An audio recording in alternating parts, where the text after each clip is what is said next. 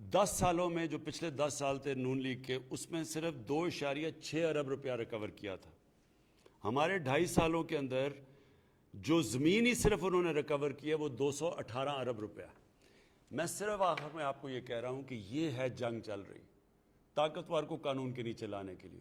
آپ کی تو انشاءاللہ ہم نے نوٹ کر لیا، ہم پوری آپ کی کریں گے، لیکن سسٹم ایسا ہونا چاہیے کہ آپ کو کمپلین نہ کرنی پڑے، سب کو قانون سے ڈرنا پڑے. اور یہ ایک جہاد کا نام ہے، یہ ہم لڑ رہے ہیں انشاءاللہ.